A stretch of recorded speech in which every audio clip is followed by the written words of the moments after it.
O Evangelho em 3 minutos, com Mário Persona. Jesus continua viajando e pregando as boas novas do reino. Ao contrário dos reinos humanos, cuja expansão é garantida pela espada, a expansão do reino de Deus se dá pela semeadura. E aqui é o próprio rei que sai a semear.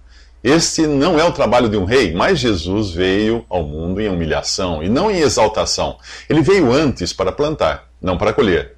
Um dia ele voltará para recolher o trigo no celeiro e queimar a palha. Jesus é um pregador itinerante. Ele sai a semear.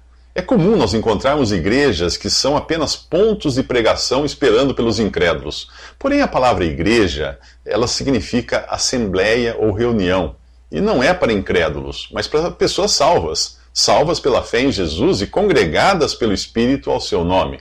Em Atos 2,42, os primeiros cristãos estavam congregados para perseverar na doutrina dos apóstolos e na comunhão e no partir do pão e nas orações.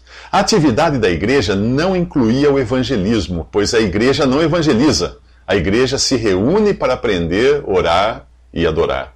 Quem evangeliza é o crente, individualmente, em especial os que têm o dom de evangelista. Estes saem como Jesus saiu, levando a preciosa semente. Os convertidos são então reunidos pelo Espírito, e os que têm o dom de pastor os exortam a permanecerem no Senhor, e os que têm o dom de mestre ou doutor entram em cena para ensiná-los e edificá-los. Uma belíssima representação disso você encontra no capítulo 11 de Atos. Leia lá. Ali os que foram dispersos pela perseguição chegaram até Antioquia, evangelizando os gregos ou gentios. Muitos creram e se converteram ao Senhor. Barnabé foi então visitá-los e, fazendo uso do seu dom de pastor, os exortou a permanecerem no Senhor. Então, ele convidou Paulo para ensiná-los, o que Paulo e Barnabé fizeram usando o seu dom de mestre ou doutor. Em Antioquia, eles foram chamados pela primeira vez de cristãos. Isso nos leva a uma questão de suma importância: como aqueles que creem em Jesus devem ser chamados? O termo cristão aparece mais 2 vezes no Novo Testamento. Em Atos 26, o rei Agripa argumenta que Paulo quer fazer dele um cristão. E na primeira epístola de Pedro, o apóstolo diz que se alguém sofre como cristão, não se envergonhe, mas glorifique a Deus por meio desse nome. Cristão significa simplesmente seguidor de Cristo, seguidor de Jesus.